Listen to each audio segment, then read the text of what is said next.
me corresponde el inmenso honor de introducir a los ponentes en esta sesión de hoy, que es de gran interés porque el tema de la educación es un tema de una importancia absoluta, candente, porque nos afecta a todos, algunos por razones profesionales y a todos por razones familiares, ¿no? Al mismo tiempo, la gran evolución de este sector de actividad o de este campo de actividad potenciado por las modernas tecnologías, acuciadas últimamente por la pandemia, hace que este tema sea de un interés extraordinario. Al mismo tiempo, este interés está acrecentado por el excelente nivel profesional y humano de los participantes, de los 4 invitados de nuestra sesión. Entonces, a fuerza o a riesgo de ser un poco injusto, las presentaciones van a ser muy sucintas. No quiero robarles ni un minuto de tiempo. En la primera parte habrá una presentación por parte de doña Coral Regí, que es directora del Colegio Virolai. Ella es bióloga por estudios de formación, pero se reconoce como educadora de vocación. Últimamente veo que está en los medios, que ocupa mucho espacio en entrevistas, etcétera, debido al gran éxito que está cosechando el método educativo desarrollado en la Escuela Virolai. Estos éxitos han tenido su plasmación o se han traducido en una serie de premios, de galardones conseguidos. Particularmente ha obtenido la Escuela Virolai 2 veces el premio a la excelencia educativa dentro del programa FQM más 500, siendo la primera escuela en Cataluña en conseguir 2 veces este premio. Ha conseguido otros premios, como un segundo de la Fundación Telefónica y un segundo premio de educación del Círculo de Economía.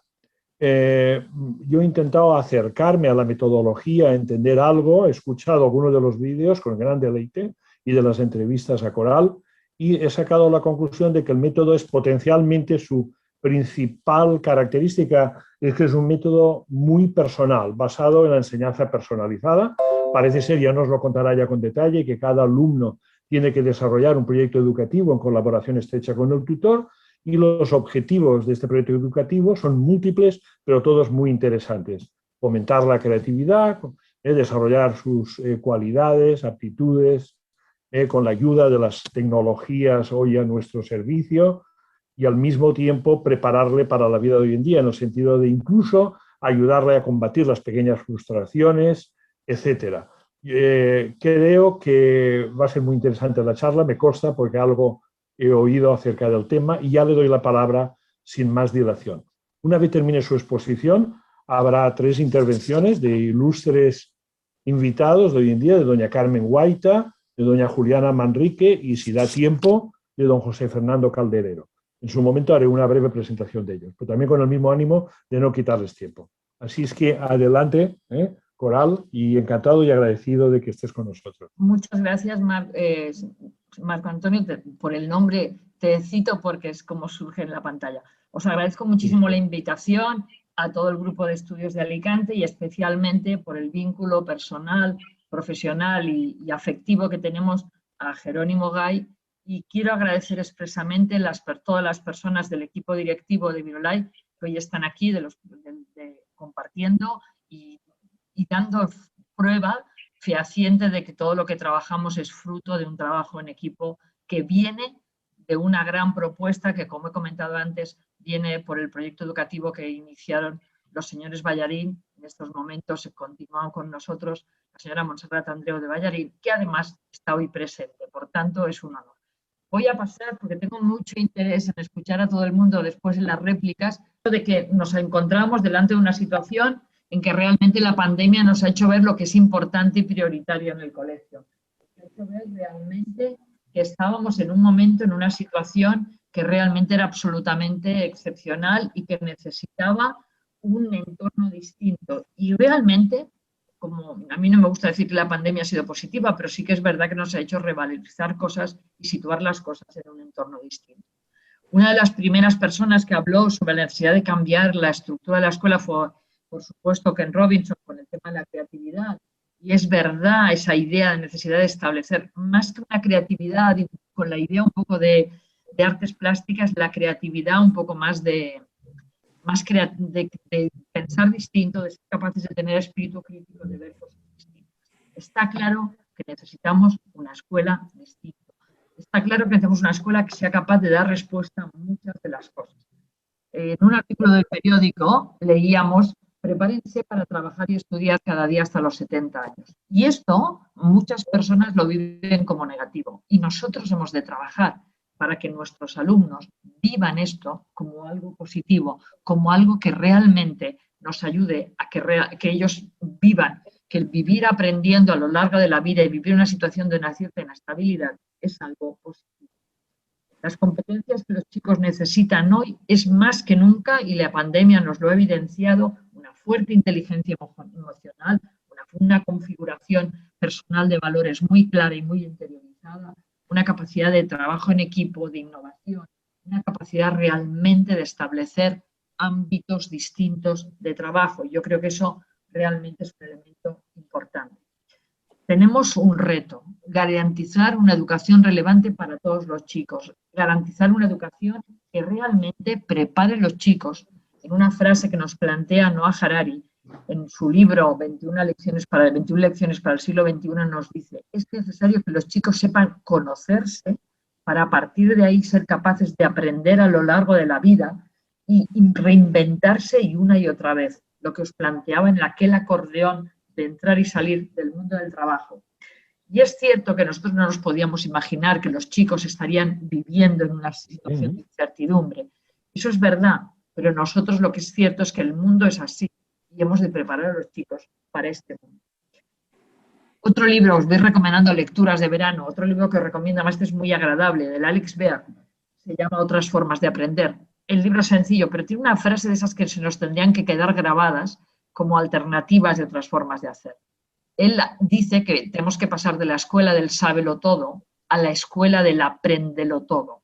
Fijaos bien que para nosotros el alumno ideal es el que sabía mucho, el que era capaz de, ¿no?, de dar respuesta. Y no es ese alumno el que necesitamos. La escuela tiene que formar una persona capaz de aprender a lo largo de la vida siempre. Un apréndelo todo. Esa es nuestra figura, nuestro ideal de alumno que vamos a tener. ¿Y cómo tiene que ser este apréndelo todo? Este apréndelo todo tiene que ser una persona que realmente sea capaz de afrontar este mundo de incertezas con flexibilidad y resistencia. Me han comentado antes en la presentación que soy bióloga y ahí como mis símiles como los árboles de ribera, flexibles pero muy resistentes. Y eso implica fortalecer y mucho la educación de valores. Muchas veces cuando se habla de nueva educación nos planteamos la necesidad de educar personas como parece como un mundo de más happy flower, de más felicidad. Muchas veces habrán escuchado, es que hay que educar, los niños tienen que ser felices o aprender mucho en el colegio. Es que no pueden ser antagónicos. Los niños tienen que ser felices aprendiendo, porque hemos de educar personas con una fuerte estabilidad emocional. Y eso implica personas con fuertes valores. Si ustedes me dicen, tengo poco tiempo, pero me dicen ustedes 3 valores para trabajar, yo les voy a decir 3: autosuperación, perseverancia, aprender del error, y el tercero, creatividad. Esos son los valores que van a necesitar y que hemos de trabajar de forma absolutamente sistemática, yendo todos a la una en los colegios. Personas que se esfuerzan por sí mismas, que saben aprender de los errores y que aplican propuestas creativas y críticas. Y a partir de ahí, personas que tienen estrategias para aprender, las famosas competencias de las que llevamos hablando a nivel educativo muchos años y que ahora las nuevas leyes de educación están replanteando. Personas realmente que sean capaces, además, de tener siempre ganas de aprender, apréndelo todos. Y esos van a ser elementos que implicarán cambios importantes en el colegio. 1, centrarnos en los alumnos y, por tanto, ayudar a los alumnos a saber conducir su propia vida. Y eso, tenemos experiencias en la Escola Virolai, no puedo entrar ahí con detenimiento, pero se tratan en fortalecer el acompañamiento personal del alumno mediante la tutoría, la mentoría y con planes personales para cada alumno que impliquen un seguimiento individualizado de los alumnos. Y un papel del educador que ya no es el que enseña en clase, sino el que acompaña al alumno, lo educa en valores, lo trabaja para que mantenga esas ganas de continuar aprendiendo. La nueva educación necesita un profesor que tenga claro que su misión no es enseñar muy bien, sino hacer que los alumnos aprendan y aprendan a aprender. y mantengan estas actitudes de autosuperación. Hay una frase de Philippe Renaud, ahora los pedagogos franceses están muy de moda otra vez, que nos plantea una frase un poco compleja, permítanme que se la lea, pero que implica un poco lo que hemos de hacer. Educar alumnos que sepan actuar eficazmente en distintas situaciones concretas, aplicando de manera nueva, de manera novedosa, de manera creativa y combinando en tiempo real sus saberes intelectuales y emocionales. Hemos de educar personas para actuar en situaciones que van a ser nuevas, cambiantes, y por tanto nos sirve que una persona sepa replicar lo que aprenda en clase. Necesitamos realmente educar personas dispuestas a aprender a lo largo de la vida y a vivirlo con satisfacción, con alegría, como su forma de vivir. Eso implica realmente educar en valores, trabajar el tema de las competencias y asegurar que se vive el aprendizaje permanente de una manera positiva. Esto es bueno. Realmente el cambio nos permite, tenemos evidencias de que nos va a ir bien. Yo creo que lo que tenemos es la necesidad de transformar y transformar en las escuelas con seriedad, con evidencias, con rigor, trabajando de manera absolutamente coherente todo el equipo de profesores, con las familias, garantizando una explicación para que las familias entiendan cómo se está trabajando y dándole todo el protagonismo a los niños. Las escuelas existen para que los niños aprendan, las escuelas existen para educar a los niños. No, a veces parece, perdone que sea así, un poco explícita, pero al tener que hablar con poco tiempo, parece que los institutos, sobre todo en los centros públicos, sean para que los profesores trabajen, y en absoluto es así. Los centros educativos tienen una misión clarísima, que es que los niños aprendan y aprendan los valores y las formas de hacer que van a necesitar a lo largo de la vida. Por tanto, necesitamos establecer estrategias nuevas de aprendizaje. Y eso requiere, sobre todo, profesores que sean capaces de generar este cambio. Y ahí hay un trabajo brutal de los claustros de profesores y de los equipos directivos. Necesitamos equipos directivos que lideren esta transformación educativa, que sean capaces de repensar la organización, que sean capaces de plantear retos y hacer que el profesorado se transforme a sí mismo, lo acompañe y que a partir de ahí sean capaces de establecer propuestas realmente coherentes de transformación. No es un cambio, no es innovar por innovar, no es lo nuevo lo que queremos es lo bueno, es la educación que realmente va a servir para que los chicos y las chicas aprendan de manera rigurosa. Y en estos momentos nosotros lo que necesitamos es directivos que compartan el proyecto con el claustro, centros educativos que se comprometan con la transformación educativa, como hemos hecho en la Escuela Virolai, y que sean capaces realmente de centrarse en lo que es vital. Yo no quiero ser dramática, pero creo que es muy importante que los equipos, los centros educativos, el sistema educativo, las políticas educativas vayan en la línea clara de asegurar que estamos preparando de manera adecuada chicos, chicas, para una situación que va a ser distinta. Por tanto, ahí esto requiere un trabajo. A mí hay una frase que repito mucho en las presentaciones, que es: no es una cuestión de reloj, es una cuestión de brújula. Yo creo que tener muy claro dónde queremos ir y a partir de ahí garantizar ese trabajo constante de los claustros, de los profesores. El cambio educativo vendrá cuando se transformen los profesores, cuando haya una transformación global de los centros. Y eso creo que es vital. La clave está en esto, en que los profesores asuman su función distinta, cambien y a partir de ahí garanticemos una situación nueva. Creo que la educación está viviendo un momento mágico, un momento donde realmente los cambios se están planteando con mucho interés y ahí es vital que nosotros asumamos que realmente hay que plantearnos la transformación educativa como una oportunidad de educar las nuevas generaciones para un mundo que tal vez era distinto como nos podíamos imaginar hace 30 años, pero que es su mundo. Y ahí yo les planteo la necesidad de educar en la esperanza. Es su mundo y es el mejor mundo posible porque es el que van a vivir y por tanto los hemos de educar para que vivan en este mundo con fortaleza, con recursos y con ilusión, con ganas de realmente ser capaces de vivir en esto. A mí me gusta mucho una frase que ahora la tengo como un poco de enseña de equipo directivo, que es: las necesidades de soñar y persistir es decir, de tener los mejores sueños, pero persistir con proyectos concretos que aseguren que estamos trabajando hacia adelante, crear y desafiar, es decir, ser capaces de, cuando tengamos un proyecto, crearlo, concretarlo, pero continuamente estar pensando. Una de las cosas que hemos aprendido es que la transformación educativa ha venido para quedarse y que las escuelas hemos de ser motores de cambio, de dinamismo, de ser capaces de adaptarnos a las situaciones nuevas. Soñar y persistir, crear y desafiar, centrarse en las personas y basarse en datos, porque hemos de asegurar que la transformación educativa es eficaz. Yo creo que ahí seguro que, perdone porque me refiero a él, porque es con la persona que he trabajado en otras ocasiones, que estoy segura que José Fernando estará de acuerdo en eso. Hemos de trabajar con evidencias de que la transformación educativa funciona. ¿Es un trabajo complicado? Sí, pero es un reto que no podemos dejar de asumir porque las nuevas generaciones son realmente el tesoro que tenemos. He intentado, creo que he corrido mucho, pero como los mensajes intento que sean claros para que nos dé tiempo de poder hacer tal vez todas intervenciones más cortas y poder abrir un debate. Muchas gracias y disculpen todas las intromisiones y la rapidez en la presentación. Muchas gracias, Coral. Yo creo que no has necesitado apoyarte en la presentación gráfica porque las ideas han sido muy claras y muy bien precisadas. Entonces, y con la benevolencia de Carmen y de Juliana, pues vamos a cederle la palabra a José Fernando. Voy a decir un pequeño apunte.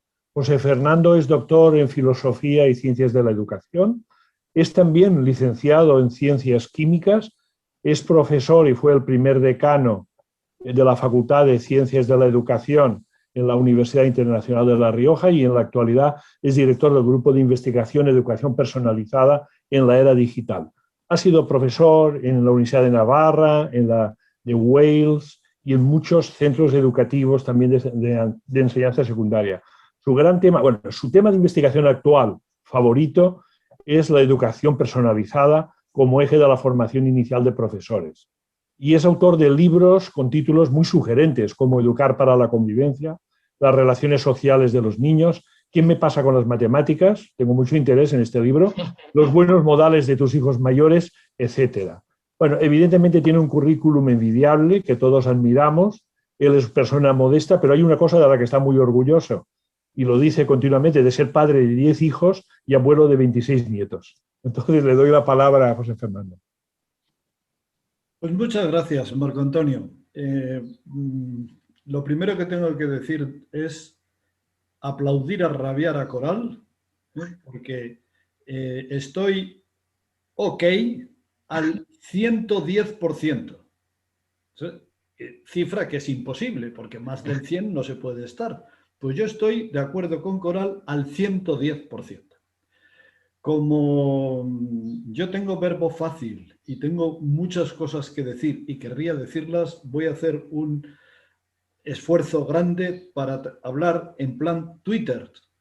Voy a dar frases lacónicas, lapidarias, y para compensar me brindo a seguir el coloquio con quien quiera en las redes sociales. Soy muy mediático, tengo cuenta en Twitter, en Facebook, en LinkedIn, en Instagram y en Pinterest. Instagram y Pinterest las tengo un poquito dejadas de la mano, pero en Twitter, Facebook y LinkedIn estoy hiperconectado siempre. O sea que cualquiera que quiera interactuar conmigo me tiene a su disposición. Primera idea fuerte, respecto a lo que ha dicho Coral, no voy a hacer nada más que subrayar todo lo que ha dicho. Por lo tanto, me ha agradado mucho oírla, ya sé cómo piensa, ya sé cómo trabaja, conozco la institución Virolai, la admiro y no tengo más que decir, solo admirar. Ideas que voy a dejar caer ahí sueltas. Una, rogaría a los que estéis ahora conectados y a los que veáis esto en diferido que me hagáis proselitismo de la siguiente idea. Un concepto educativo emergente que nació en una tesis doctoral que codirigí, que son las NEP, Necesidades Educativas Personales, NEP, que nace con vocación de sustituir a las NEE, necesidades educativas especiales. Porque es verdad que hay personas con necesidades educativas especiales, pero no es menos verdad que todas las personas tienen sus propias necesidades educativas específicas. Porque, como todos sabemos, dentro del ambiente en el que estamos, cada ser humano es único, irrepetible, tiene una identidad, tiene una singularidad, y necesitamos, abundando en todo lo que ha dicho Coral, que nos centremos en satisfacer las necesidades educativas personales de cada alumno.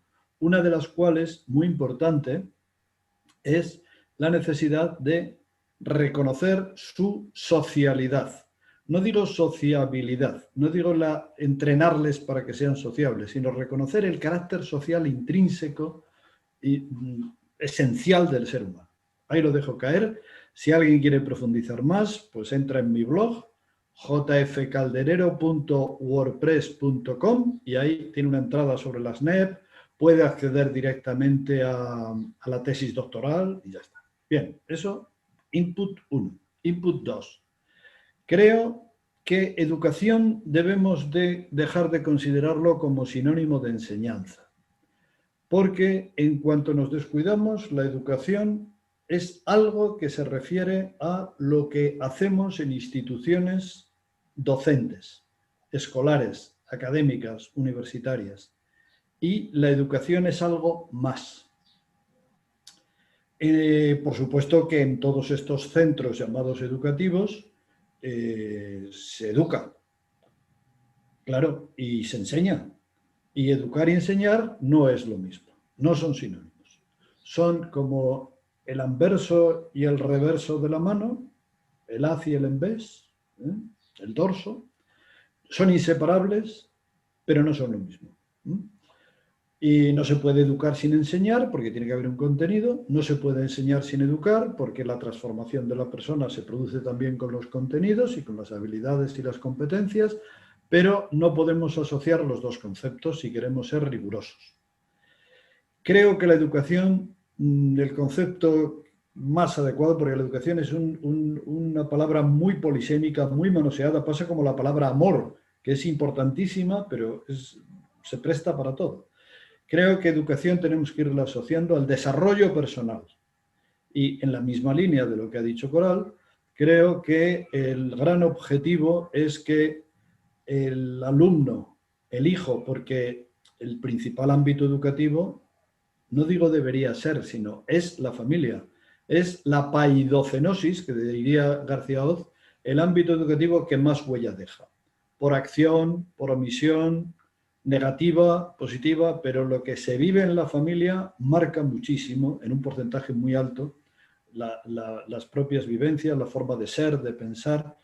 Y yo creo que un ideal de la educación es lograr que nuestros alumnos, nuestros hijos, puedan asumir cuanto antes el control de su propia vida, el control de sus propias ideas con sentido crítico y no tengan que ser víctimas, no solo beneficiarios o víctimas de la mejor o peor calidad de los educadores. Hay que lograr que un niño, aunque sus padres sean muy mejorables y tengan muchos defectos, hay que procurar que el niño no sea muy perjudicado, ¿no? No podrán no tener perjuicio, pero tratar de asumir, o sea, que la propia vida la suma el propio protagonista. También eso creo que puede marcar una diferencia. Yo tengo por ahí un vídeo que me encanta difundir, un vídeo de la UNIR, en el que digo el que no debemos ser meros consumidores de ideas ajenas. La enseñanza no es simplemente lo que dijo Aristóteles, lo que dijo Einstein, lo que dijo Ortega y Gasset, lo que dijo Newton y aprendérselo. No es solo eso. Ojo, aunque sin eso no vamos a ninguna parte, porque como no haya un buen y potente acervo cultural, podemos hacer todas las innovaciones que queramos, pero estamos defraudando y engañando a los alumnos. Todas las competencias, todos los objetivos, toda la creatividad.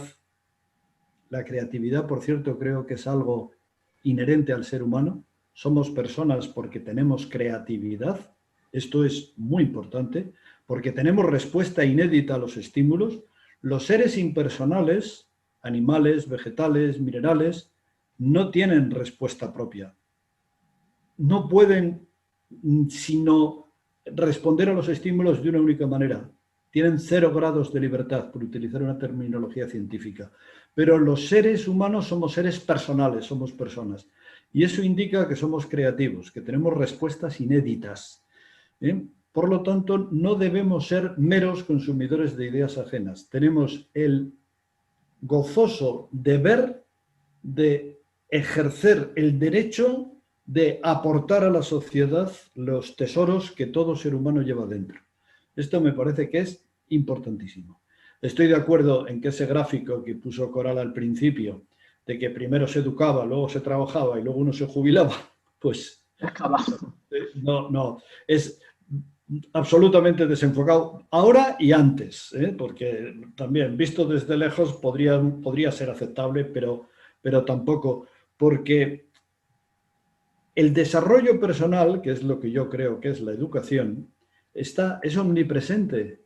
Siempre, en todo momento, estamos mejorando, empeorando todas las circunstancias de la vida. La escuela, la vida familiar, la vida deportiva, la vida política, el bar, el transporte.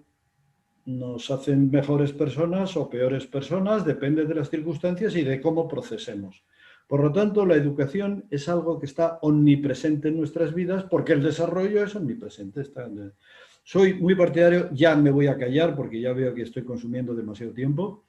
Soy muy partidario de un concepto que desarrollaré algún día, que es lo que llamo educación fractal. Un fractal es por ejemplo, si vemos una hoja de abeto, cada hoja de abeto tiene ramitas, tiene una rama principal y ramitas, ¿verdad? Y cada una de las ramitas, a su vez, reproduce el mismo esquema de la rama principal y las subramitas también, y eso se llama un fractal. Y es una estructura geométrica omnipresente en todo. Dicen que las costas son fractales, las conchas de los moluscos. La vida es un fractal, según dicen los geómetras, ¿no? Bueno, pues yo creo que la educación es un fractal y todo eso que queremos que cambie en el mundo, ser más ecológicos, ser más solidarios, establecer más vínculos con los demás, eso no solamente es una cuestión institucional o global o política o familiar, es una cuestión personal y por lo tanto, no digo personal y social, sino digo personal y en esa misma dimensión social, porque personal y social es lo mismo. La socialidad forma parte de la persona, del ámbito de lo personal, no son dos ideas distintas. Y luego quien quiera leerlo, si se aburre algún día, puede entrar en mi blog donde le ofrezco una definición. Yo no soy muy partidario de definiciones, pero soy muy osado. Jerónimo me conoce muy bien que soy muy osado, y me lancé a poner una definición de educación. Desde ese punto de vista, educar sería ayudar, no condicionar ni dirigir, sino ayudar a cada ser humano, a cada uno, no al alumnado, sino a cada uno, a establecer y mantener, porque no solamente basta con establecer vínculos con la realidad, sino también mantenerlos. Ahí están las virtudes, la perseverancia que decía Coral. Ayudar a cada ser humano a establecer y mantener vínculos valiosos con la realidad. Vínculos valiosos. ¿Qué son valiosos? Pues hay vínculos valiosos para todos los seres humanos: comida, aire que respirar, agua que beber, ropa que vestir, techo donde alojarse. Hay relaciones sociales, vínculos valiosos para todos. Algunos solo para algunas regiones o algunos grupos étnicos. Es valioso para ellos y no es valioso para otros. Y otras cosas valiosas, otros vínculos con la realidad, pues son valiosos para una sola persona.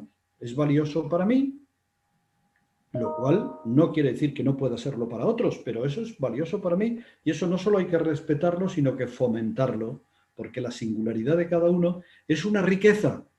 Estamos acostumbrados a hacer concesiones atendiendo a la diversidad. cuando lo que hacemos cuando atendemos a la diversidad es simplemente reconocer la realidad, y descubrir los tesoros que todo el mundo encierra. Educar entonces es ayudar, sería, según mi punto de vista, ayudar a cada ser humano a establecer y mantener vínculos con la realidad, especialmente con esa dimensión de la realidad que son las personas, con las demás personas. Porque si se aprenden todos los conocimientos del mundo, se tienen todas las habilidades del mundo y no se aprende a tener relaciones valiosas con los demás seres humanos, sencillamente se ha fracasado como persona. Por lo tanto, la educación nos ha llevado a un precipicio. No sé si he abusado del tiempo o no. Valorarme, por favor, que he hecho un esfuerzo enorme para embutir en pocos minutos lo que me daría horas, pero hasta aquí he llegado. Mil gracias por permitirme deciros algo. Muchas gracias, José Fernando. Yo creo que has aprovechado muy bien el tiempo que has tenido y no te has excedido para nada. Bueno, ahora es el turno de palabra para doña Carmen Guaita, de acuerdo con el orden que se me ha facilitado. Bueno, ella misma se define como escritora y maestra.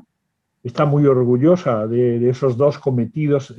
Insiste en que es maestra jubilada, jubilación merecida después de 39 años de ejercicio de la profesión. Afirma que la profesión de maestro es la más bonita del mundo, y esto lo enfatiza con una frase de Lope de Vega que dice: y el que lo probó lo sabe. Es autora de una veintena de exitosos libros con títulos tan sugestivos como Lo que mis alumnos me enseñaron, Memorias de la pizarra, Encuentros, reflexiones y parábolas, todos, la mayoría de sus libros con un gran trasfondo, con un gran énfasis en el tema educativo que ha presidido su interés y su vocación. Un punto de vista interesante es que considera que la familia educa a sus hijos en los valores personales y la escuela en los sociales. Bienvenida, Carmen, y bueno, tiene el uso de la palabra. Muchísimas gracias. Agradezco muchísimo la invitación y lamento mucho este inicio atropellado que nos ha dejado sin la ponencia completa de Coral. Así que, con el permiso de todos, me gustaría mucho emplear el tiempo en comentar, en pedir a Coral alguna extensión sobre algunos de los puntos que han quedado menos desarrollados y que realmente tengo muchísimo interés en conocer su opinión. Coral, empezaría un poco aprovechando el tema de mi último libro, que se llama La ventana, y es una novela, Coral. Mira, me parece que una de las claves del paradigma, de este nuevo paradigma educativo que nos has mostrado y en el cual indudablemente estamos viviendo, como estamos viviendo, penetrando en una nueva época de la historia de la humanidad, una de las claves de este nuevo paradigma es la tecnología. En estos meses pasados se ha convertido en un imprescindible para poder mantener abierta la comunicación docente. Pero me preocupa su implantación absoluta en temas tan básicos como, por ejemplo, temas que, en mi opinión, deben permanecer activos y vivos. Me gusta hacer la diferencia entre permanecer y conservar, porque creo que conservar se refiere a algo que ya no está vivo, a algo que guardas, reservas para cuando lo puedas usar, y efectivamente es útil cuando lo necesites usar, que suele ser solamente una vez, cuando empleamos una conserva. Pero hay elementos importantísimos, tanto en el profesorado como en el ámbito escolar, que deben permanecer, es decir, mantenerse vivos. ¿Cómo hacer compatible el auge imparable, insustituible, porque es una gran herramienta, evidentemente, pero tiene que mantenerse? Sabes seguramente que la UNESCO acaba de publicar un informe que se llama Inteligencia Artificial y Educación, y habla precisamente de mantenerlo como herramienta de dimensión humana. Cómo mantener la comunicación cara a cara, que es la clave de la educación. Cómo mantener el arraigo emocional de los alumnos con su escuela y con lo que sucede allí, con las categorías kantianas del espacio y del tiempo, que son las que desaparecen en las redes sociales y en Internet, el espacio y el tiempo. Cómo mantener las cualidades del profesorado, de su vocación y de su aptitud, que siguen siendo necesarias. Me encantaría escucharte cómo lo hacéis en Virolai y qué opinión tienes tú sobre estos nuevos desafíos que nos ha introducido que nos han introducido las máquinas en el ámbito escolar.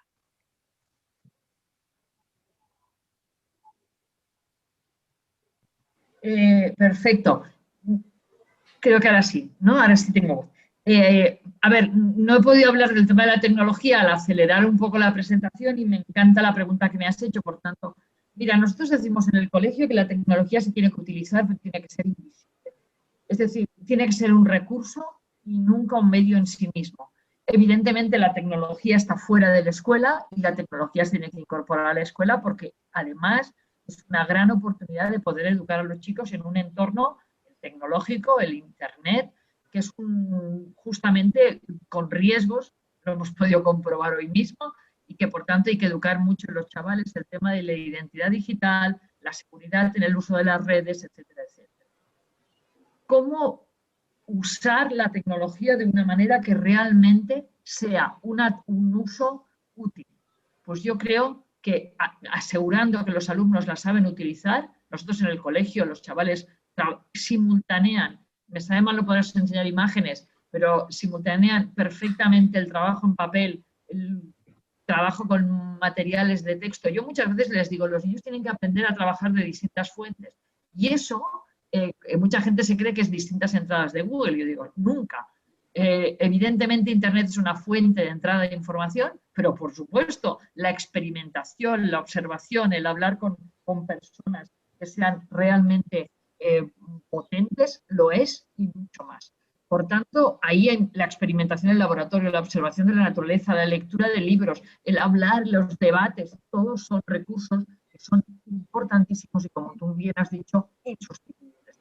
Antes de empezar la charla hablábamos justamente de lo mal que lo están pasando en estos momentos en América Latina, teniendo que estar continuamente haciendo algo que es antinatural, que es convertir la escuela a través de las pantallas. Eso tiene una lectura positiva y negativa. Peor hubiera sido tener que tenerla sin pantalla. O sea, realmente Internet nos ha permitido muchas cosas, pero es cierto que nosotros hemos de saber recolocar las cosas luego y ser capaces ahí de no ser maximalistas ni a favor de la tecnología ni en contra de la tecnología. La tecnología existe, hay que trabajarlas en la escuela, hay que educar a los chicos en el buen uso, pero es un recurso más. Y además, ya te digo, que puede ser, que tendría que ser como invisible, o sea, que realmente para los chicos no sea realmente nada fundamental ni importantísimo. Yo creo que eso es muy importante. Qué bien, muchas gracias, Coral. No, voy a hacerle otra pregunta, Supuesto, porque yo creo que merece la pena, que yo por lo menos me he quedado con hambre de profundizar más y para mí es un inmenso lujo poder en este momento ser tu interlocutora, Coral. Se anuncia para el próximo curso una derivación, un cambio normativo que van a ser los ámbitos. Se trata de que, lo ha anunciado precisamente la Comunidad Valenciana, lo ha anunciado Aragón, se trata de que en los primeros cursos de la enseñanza secundaria un solo profesor pueda abordar las materias que antes estaban separadas, abordarlas como formando parte de lo que van a llamar ámbitos sociolingüístico, científico, tecnológico. Es evidente que este cambio por sí solo no conlleva un cambio metodológico. Es evidente que un profesor que lleve todas las asignaturas de un ámbito científico-tecnológico, por ejemplo, puede seguir manteniendo una metodología tradicional, es evidente. Pero por otra parte parece evidente también que es una invitación a afrontar el aprendizaje por competencias y a afrontarlo desde metodologías activas y desde metodologías como, por ejemplo, el aprendizaje por proyectos. Es decir, puede ser una gran oportunidad o no. Me gustaría saber qué opinión te merece este cambio que evidentemente va a llegar a las escuelas. A ver, nosotros, por supuesto, en Virolai hace muchos años que estamos trabajando de manera globalizada por ámbitos, nosotros llamamos trabajo globalizado, aprendizaje basado en proyectos. ¿Por qué? Porque es evidente que la realidad no está segmentada. Yo creo que aquí cualquiera de vosotros sabe que el origen de la organización del currículum por materias, por asignaturas, es una estructura del siglo XIX que en un momento dado se organizan para poder establecer estructuras. Bueno, se va Fernando, que se tiene que pasar. Muy bien, gracias por estar hasta ahora. Esa estructura nos viene de entonces y la realidad, por supuesto, no está segmentada ni hoy en día. Tú misma eres maestra y escritora o todos hemos compaginado distintas aficiones y, por supuesto, la visión del mundo que se tiene que dar a los chicos es una visión global, holística, poliédrica, con muchas visiones, con espíritu crítico. Y ahí, desde esta concepción del aprendizaje con una base real es mucho mejor. Los chicos tienen que aprender para la vida y la vida es absolutamente pluridisciplinar y en ese sentido yo creo que es realmente un elemento clave poder afrontar realmente el currículum desde esta perspectiva global. Pero también estoy de acuerdo contigo en algo que has comentado. Los cambios educativos los pueden favorecer las leyes, pero el cambio educativo viene de la transformación que haga el profesor y cómo él actúe en el aula. A mí me da un poco de miedo, además en nuestro país, que además vamos de ley en ley cada vez que hay cambio de gobierno, que eso realmente al final no llega a las aulas. Las personas muchas veces acaban haciendo lo que venían haciendo siempre, ¿no? Aquello de cada maestrillo tiene su librillo y continuando con estas formas de hacer. Yo creo que ahí lo importante es que el cambio, la transformación educativa se fundamente en el trabajo en el centro educativo, en la escuela, con dinámicas de trabajo con los profesores, de formación, de acompañamiento, porque la educación se transformará cuando se transforme el profesor, cuando el profesor asuma que su misión no es enseñar, ni acabar el programa, ni actuar de juez de lo que saben o no saben los alumnos, sino, como ha dicho muy bien además José Fernando, es acompañar a los alumnos a que sean realmente protagonistas en su proceso de crecimiento personal y en todos los ámbitos, humano, espiritual, curricular, todo, desde su perspectiva, o sea, como protagonistas de este ámbito. Y por eso yo creo que cualquier ley tiene que estar basada sobre todo en centrarse en el cambio de los profesores. Yo tuve la suerte de estar en un grupo de personas de la Fundación Telefónica, bueno, esto que trabajaron con la Caixa, un encargo que venía directamente del Papa con el programa, un programa de educación en el tercer mundo.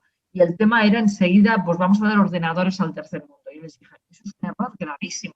Lo que tenéis que hacer, vosotros que tenéis dinero, es utilizar todo ese dinero en formación para los profesores.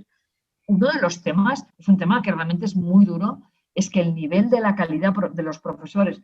Claro, la idea de la escolarización universal, que es una idea que yo creo que en los 80, 90 nos ha preocupado mucho, ¿vale? Escolarización universal, ¿con qué maestros?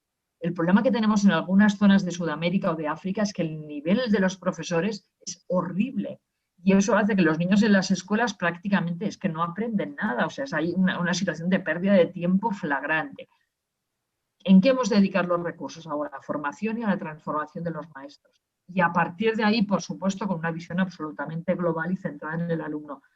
Pero a mí si me dices, ¿cuál es el secreto del cambio? El maestro, profesor.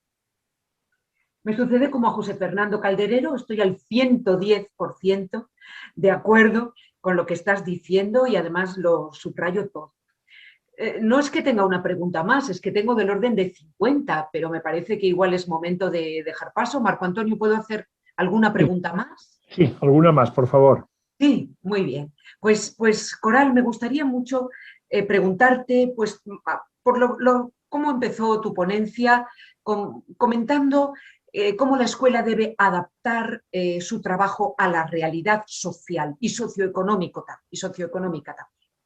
Y cómo evidentemente, y lo has dicho además clarísimamente, lo que requiere la realidad social y económica hoy es la capacidad de aprender y no la capacidad de estabilizarse en unos aprendizajes adquiridos.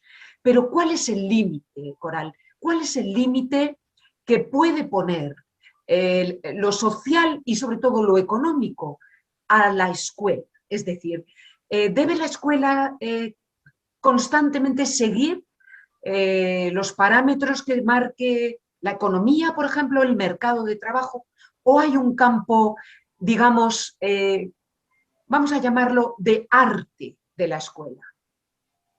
Estoy totalmente de acuerdo contigo. Es decir, la escuela tiene que estar vinculada al entorno y por supuesto que tiene que responder a las necesidades del entorno, pero para transformarle, yo ahí, con su visión muy progresista, pero yo creo que tiene algunas ideas que hemos de incorporar, es lo que planteaba Freire, ¿no?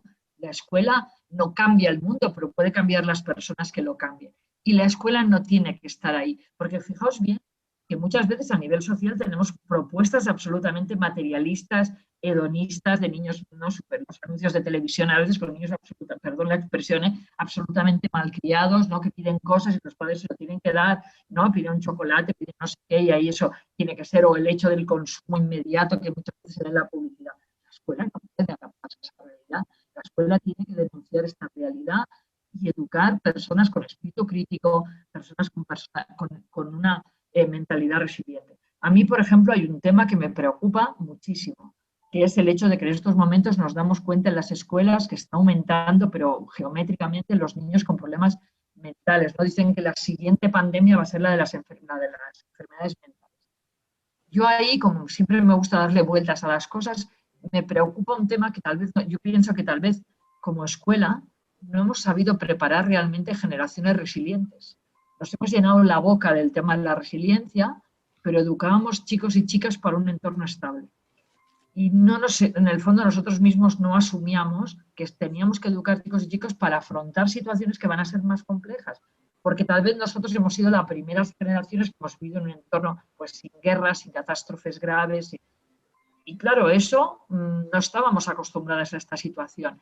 Yo creo que no hemos sabido transmitir ese valor y esa entereza personal que creo que tiene que estar incorporada en los chicos y chicas y que desde la escuela hemos de afrontar. Por tanto, nosotros no podemos renunciar a los que son los principios educativos que nosotros éticamente y moralmente hemos de trabajar. No hemos de adaptarnos al entorno, hemos de vincularnos al entorno, pero para transformarlo, para mejorarlo, para responsabilizarnos, para asegurar que las nuevas generaciones van a estar preparadas globalmente para estar en este entorno y mejorar. Me encanta escuchar exactamente lo que yo pienso. Te lo agradezco mucho. No, gracias a ti, Carmen. Última pregunta, última. Hay un elemento importantísimo, clave. Se ha hablado de él, ha hablado ya el profesor Calderero. Es la familia. A veces hay una grieta entre la familia y la escuela, a veces hay un abismo. Es una asignatura pendiente. Se puede hablar de miedo mutuo, de desconfianza mutua incluso en ocasiones. ¿Cómo trabajáis en Virolai? ¿Cómo abrís las puertas a la familia? Es nuestro primer punto del proyecto educativo, la colaboración con las familias, y también nos da problemas, porque a veces las familias también hay que explicarles muy bien qué implica eso. Nosotros hemos de asegurar muchísima comunicación con las familias, hemos de asegurar muchos ámbitos de colaboración para garantizar la coherencia educativa, es decir, justamente para que familia y escuela estemos remando en la misma dirección. Y eso no es fácil, y no es fácil en ninguna de las edades, porque las familias a veces pues, tienen eso, influencia social, influencias previas, y ahí hay una tarea que nosotros ahí hemos de asumir nuestro rol de profesionales de la educación y hemos de dedicar tiempos y recursos para informar bien a las familias, para explicarles lo que hacemos, para educar a las familias, para transmitirles, aconsejarles, asesorarles.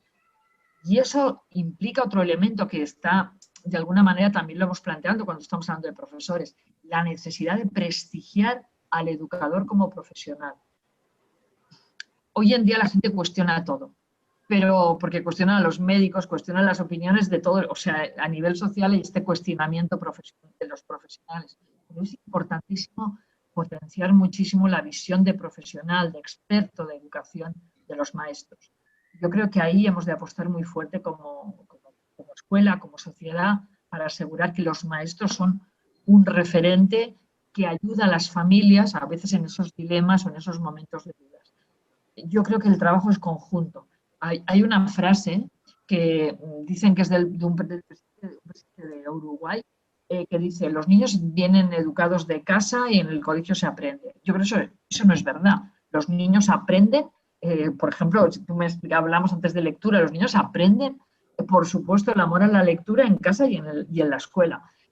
Los niños se educan en valores en casa y en la escuela, por eso es la necesidad de coherencia, ¿no? pero ahí tiene que haber mucho trabajo conjunto, escuela y familia. No es fácil a veces, porque también las situaciones personales son complejas. Pues muchísimas gracias, Coral. No, Tu gracias formación a ti, es Carmen. bióloga, pero eres maestra, maestra con M mayúscula. Bueno, es que yo creo que te gano. Yo este año hago 40 años de dedicación al colegio y estoy ya jubilando y está con nosotros Andrea Entrena, que será la persona que me va a sustituir en la sustitución. Pero yo llevo 40 años y el otro día cuando lo conté digo, pues que esto no puede ser, es muy imposible, pero bueno, sí, es la realidad y Pues, muy contenta. Coral, ¿sabes algo que he descubierto? Algo que he descubierto yo con mi jubilación. Yo me jubilé 2 minutos antes de que comenzara el confinamiento y fue como si hubiera dado un portazo muy grande en la puerta de mi clase y se hubiera desmoronado todo. Pero lo que he descubierto es que jubilada es un adjetivo y el sustantivo es maestra. Así que no hay problema. Me encanta. Muchas gracias. A ti. Bueno, muchas gracias a las dos por este diálogo tan apasionante. Entonces, me gustaría presentar a la última persona, a la última interviniente de hoy, que es doña Juliana Manrique Alonso. Yo creo que su currículum perfectamente enlaza con los valores que habéis defendido todos los que habéis intervenido, habéis hablado antes. Ella es economista y máster en periodismo, es experta en procesos de coaching personal y su pasión fundamental es el acompañamiento personal dentro de la formación. También destaca su dominio de los temas relacionados con la comunicación. Es tremendamente activa, una trabajadora incansable, colabora con muchísimas instituciones, como es el Instituto Español de Resiliencia, la Asociación Mejora tu Escuela Pública y también colabora en un programa experto en educación familiar. Y también colabora con diferentes comunidades autónomas. Los temas que imparte en sus workshops, en sus conferencias, en sus actividades, están principalmente relacionados con la conversación, las habilidades comunicativas y sociales y su influencia en el liderazgo, el trabajo en equipo, el autoconocimiento, el potencial personal, etc. Bueno, pues tiene la palabra doña Juliana. Muchas gracias, Marco Antonio. Bueno, quiero saludaros a todos los que estáis aquí. Buenas tardes, que aunque ya os he ido viendo los nombres y tal. Y Coral, agradecerte muchísimo tu intervención, que coincido también en que ha sido ha sido escasa y que hay mucha potencialidad en todo lo que has dicho, que bueno, no hay tiempo como para explotarla más, ¿no? O sea que bien, que te lo agradezco mucho. Y después, por otra parte, yo no conocía la escuela Virolai, me ha encantado. Sobre todo hay dos cosas que me han gustado muchísimo y ahora otra que tú has dicho también. Una es la unión de las familias con el centro. Eso me parece fundamental para que un centro siga adelante, o sea, porque es que si no hay unidad de objetivos y tal, o sea, es imposible. Y después, otra de las cosas es la escuela como un espacio de aprender. Y me parece muy bien porque ya de por sí eso es como una actitud que se genera en los alumnos y en las alumnas que se traslada a la vida. Entonces eso me parece muy bien que ahí se empiece ya a trabajar. Y luego después el asunto de que, bueno, los profesores es lo importante. O sea, que depende de cómo sea el profesor y tal, ¿no? Entonces, has dicho muchas cosas que yo estoy totalmente de acuerdo con ellas, como estamos en momentos complejos, es necesario una serie de habilidades como la flexibilidad mental, como el esfuerzo, como la superación, como el saber pensar, todo esto. Pero te pregunto, Coral, quiero hacerte una pregunta. Dada que estamos en una sociedad bastante líquida, que se nos va en cada momento por las manos, porque nada es permanente, ¿no? Lo decimos. ¿Cómo puede una persona que no es líquida, las personas no somos líquidas, cómo podemos afrontar todo eso desde la escuela? ¿Cómo le enseña tu escuela concretamente a afrontar todo eso con estabilidad emocional? Porque cada vez lo veo por experiencia, que hay niños muy vulnerables, cada vez la vulnerabilidad está más a flor de piel.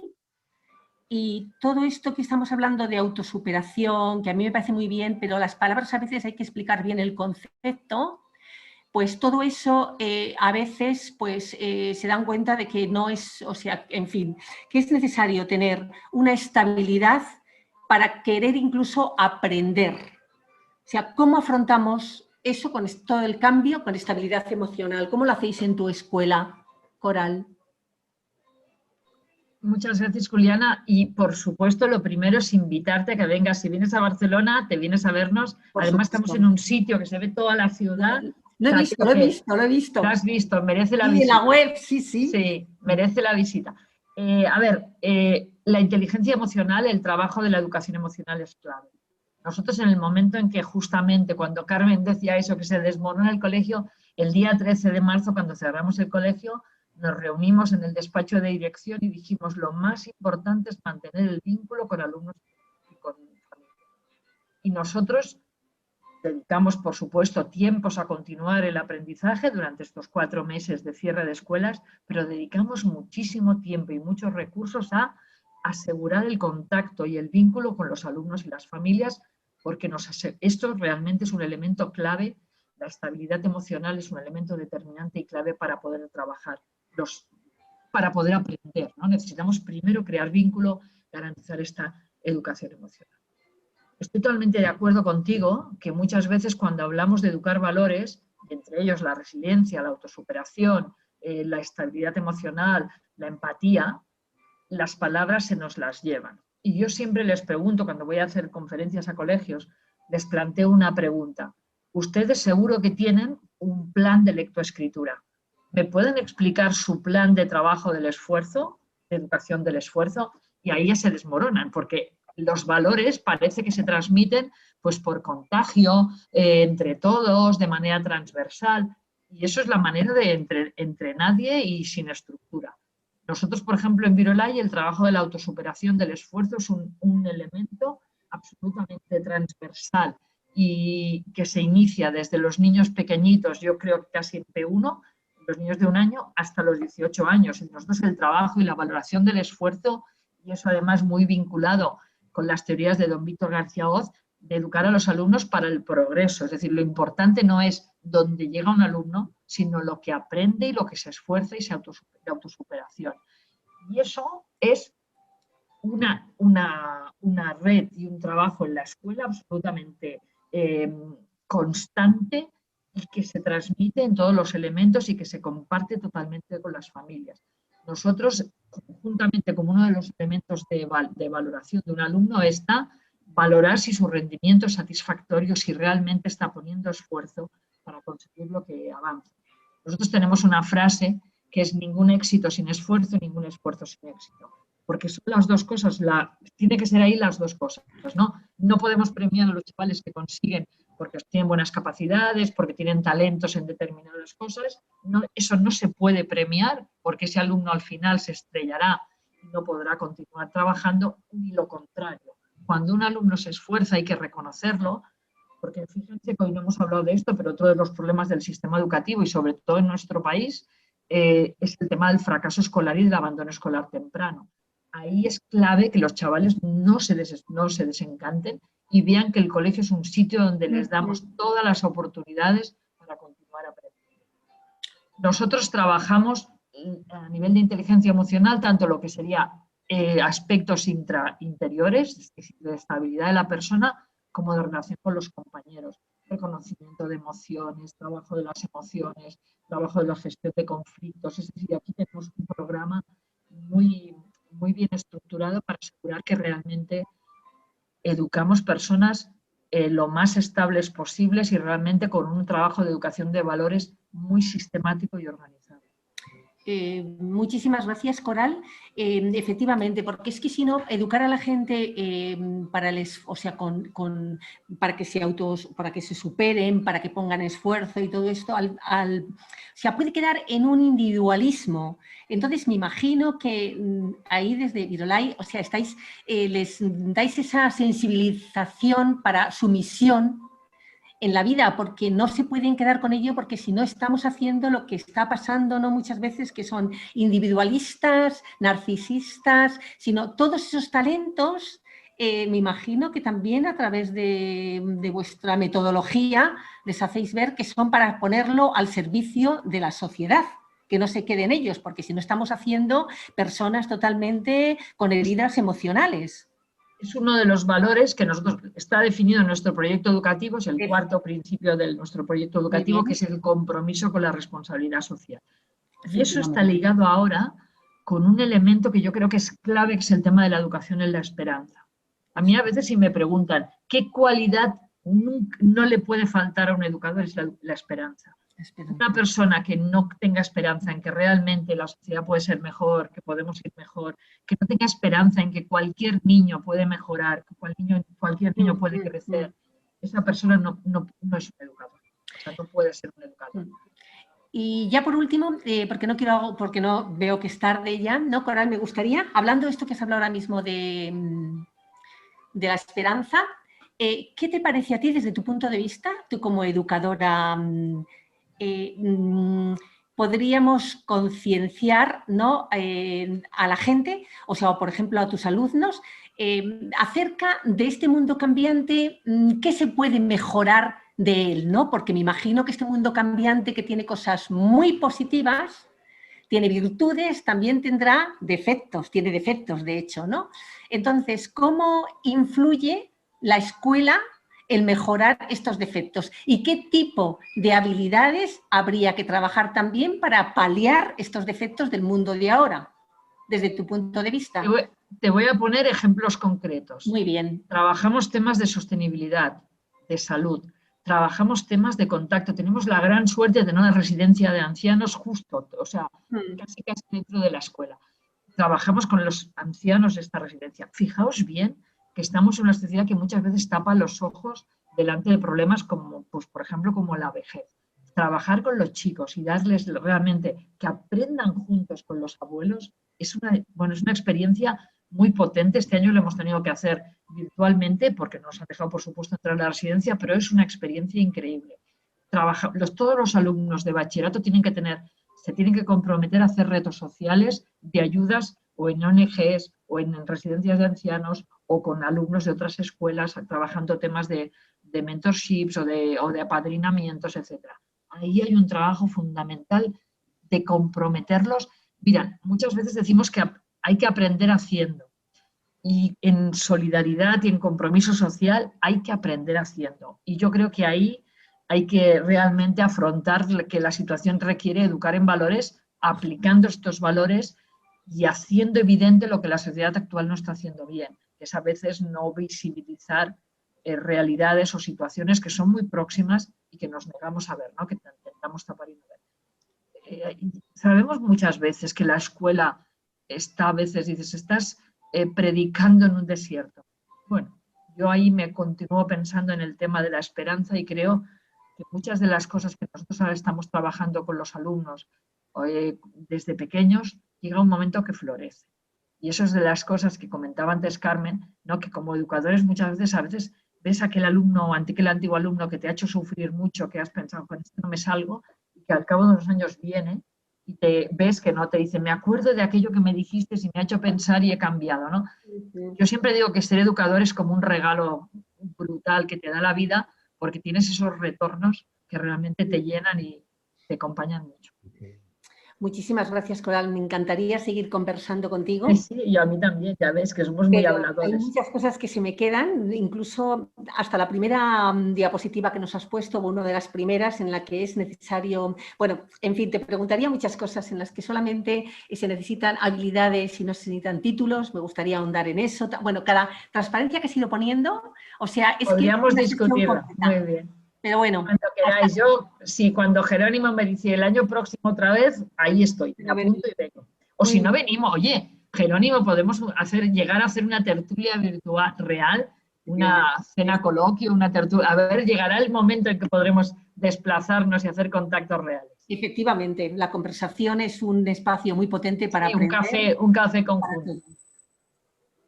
Pues muchas gracias, Coral, muchas gracias a todos. Gracias a vosotros. Jerónimo, Carmen, Sandra, la nueva directora, que serás, ¿no? Olimpia, Marco Antonio y todos los que estáis ahí que no os veo la cara, pero saludo igualmente con el mismo cariño, aunque no os vea la cara.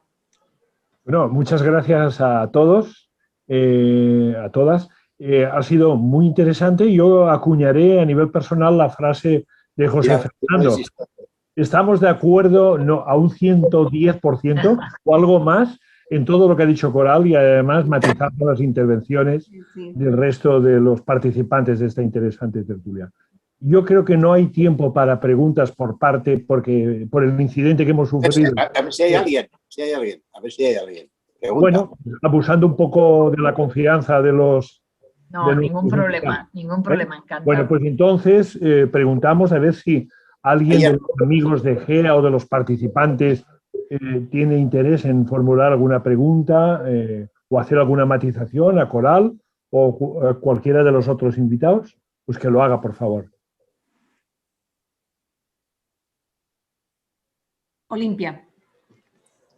Es que a mí no se me desbloqueaba el micrófono. Bueno, yo estoy encantada de todo lo que he escuchado, pero voy a ser el garbanzo negro. Porque a mí hay cosas...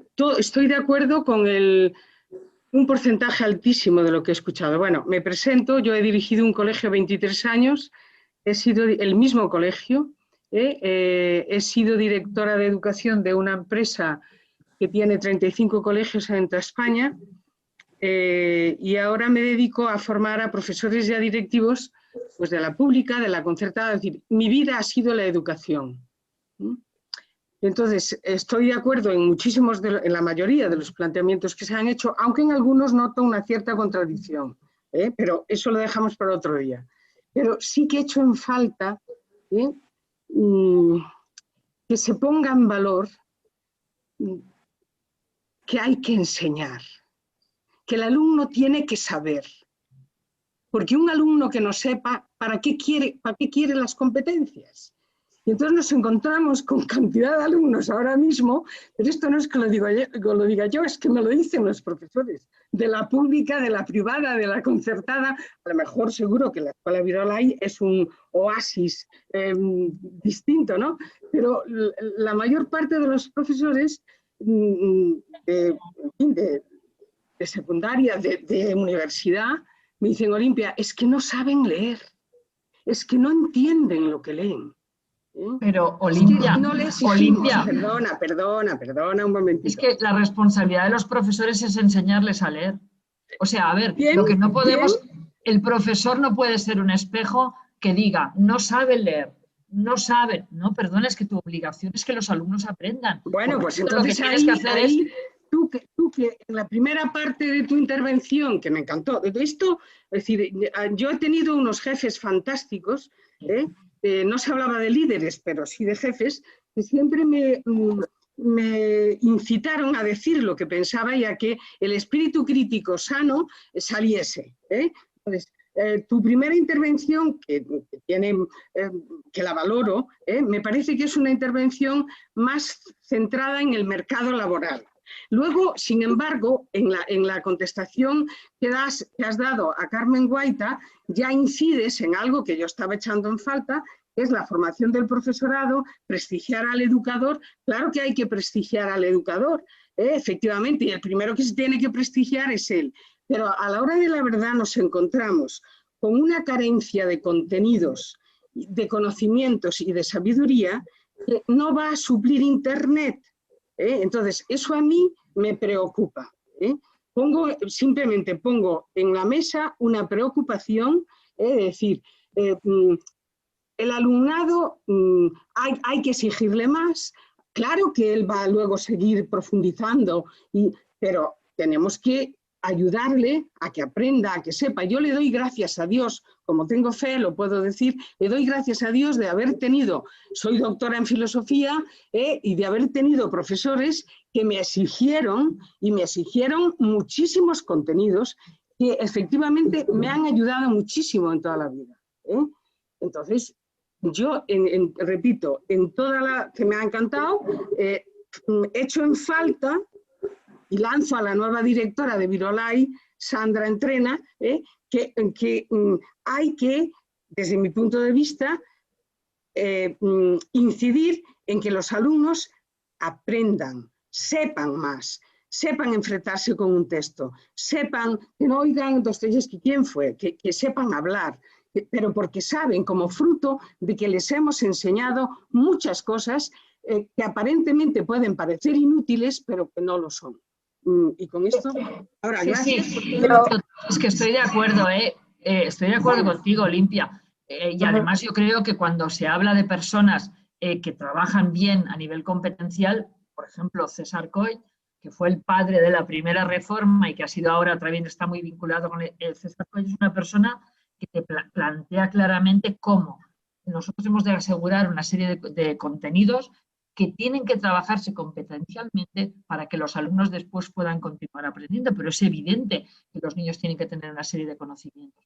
Pero sobre todo, porque además yo creo que ahí es una de las cosas que nosotros hemos de asumir, hemos de asegurar los saberes básicos. Y yo ahí creo que cuando estamos trabajando, nuestro símil de educación es un árbol, con unos raíces que son los valores, un tronco grueso y potente que son las competencias que los niños tienen que saber. Y ahí, te digo, hay unas que son claves, que son las competencias comunicativas. Y una que sería, que yo creo que es clave que en los colegios se trabaje, pero de pleno, que es la competencia de saber leer, lectura comprensiva, de saber escribir, de saber expresar y debatir las opiniones. Y eso no se trabaja en jugando, se trabaja en función de unos contenidos y unas formas de hacer, pero teniendo muy claro que tú le estás dando las herramientas a los chicos para que continúen aprendiendo, porque eso es lo que van a tener que hacer. Y por tanto, la lectura comprensiva es que es clave. Ahora, yo sí que creo que lo que sí que hemos de asumir como maestros es que no acaba nuestra misión cuando enseñamos, sino acaba nuestra misión cuando el alumno aprende. Es decir, que de alguna manera, claro, y eso lo hemos de asumir, porque muchas veces hay profesores que lo que hacen es decir, yo enseño muy bien, lo otro es problema de los alumnos, y eso no es. Nuestra misión es asegurar que los alumnos aprenden, enseñando y asegurando que garantizan una serie de competencias claves que a partir de ahí, por supuesto, se trabajan contenidos curriculares, es que no hay más cera que la que arde. Eso es exactamente así, y yo creo que ahí en eso estamos totalmente de acuerdo. Nuestros alumnos aprenden, mira, los chicos, Sandra te puede explicar más ejemplos, están aprendiendo ahora sobre Grecia y Roma, los alumnos de primero de eso, 12 años, y te quedarías impresionada de lo que llegan a saber sobre Grecia y Roma, y todo es aprendizaje absolutamente competencial, integrado.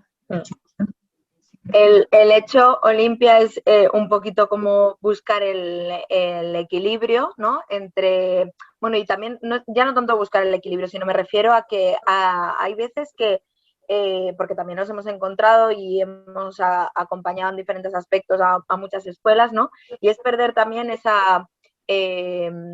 la sensación de que trabajar de otra manera a la que estábamos acostumbrados tradicionalmente es trabajar con baja calidad, con poca exigencia, etcétera. Sí que es verdad que puede haber un momento en el cual intentando adaptar, o que los equipos docentes intentando adaptarse a nuevas metodologías pongan el énfasis en un aspecto más metodológico y en algún momento puedas ver algún bache y alguna, no sé, alguna falta de algo que tú comentabas, pero el rodaje hace que al final tú puedas tener una exigencia igual o incluso mayor a la que se tenía antes, en el cual además solamente estabas valorando temas más puramente memorísticos, sin una aplicación exacta, sin un saber utilizar todo este contenido, ¿no? Que tú comentabas. Yo tuve muchísimo contenido y me ha servido mucho para muchas cosas.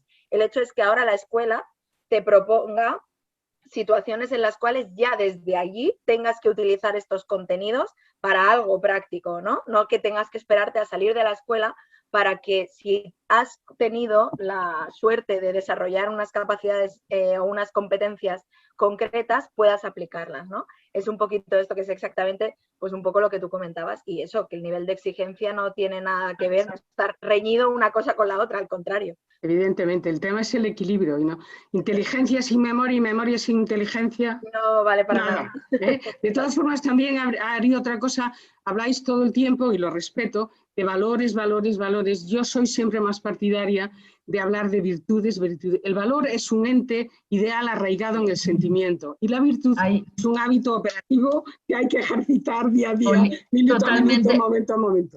Totalmente de acuerdo, Olimpia. Nosotros hemos estado hablando muchas veces de virtudes. Sí es cierto que las palabras, a veces los términos, los conceptos se desvirtúan, pero son virtudes lo que trabajamos. Claro, claro. Clarísimo. Gracias. No, a ti, Olimpia. Rato. y a mí me ha parecido hasta poco. Me ha encantado, me ha gustado mucho el nivel, la profundidad, el trato. Y han quedado en el tintero muchas ideas y muchas cosas. Por ejemplo, la evaluación que tanto le gusta a Coral, la evaluación personalizada. Es extraordinario, es una introducción ya a un tipo de educación efectivamente de mucha calidad. Bueno, pues yo no solo os puedo ofrecer que el día 7 vamos a tener otra sesión de estas, pero de educación o de enseñanza universitaria. Entonces ya tenemos pues 2 personas invitadas y pensamos que Marco también nos ayudará, porque es un profesor universitario de mucha talla, de mucha categoría. Es un matemático de fama mundial. Así que fijaros con quién estamos jugando las cosas, ¿no? Bueno, perdonad, disculpad el fallo técnico. Y este fallo técnico parece que ha venido así exterior, no ha sido nuestro. Entonces, bueno, lo que sí vamos a hacer es grabar y limpiar un poco la grabación y difundirla, mandarla, porque realmente vale la pena volverlo a escuchar. Yo quiero volverlo a escuchar y habrá otros que también estáis ahí que seguro también lo podéis escuchar. Bueno, pues nada, ya muchas gracias y gracias ya pues... Sí. Ya, muchas gracias a todas vosotras, todos los que habéis acudido y se habéis prestado a dialogar y a hablar de esto, en fin, y de enseñarnos, porque yo, a pesar de mi edad, aún todavía estoy aprendiendo. Estoy aprendiendo porque veo que muchas cosas, pues estoy totalmente de acuerdo, totalmente esto, pero he disfrutado, yo he disfrutado.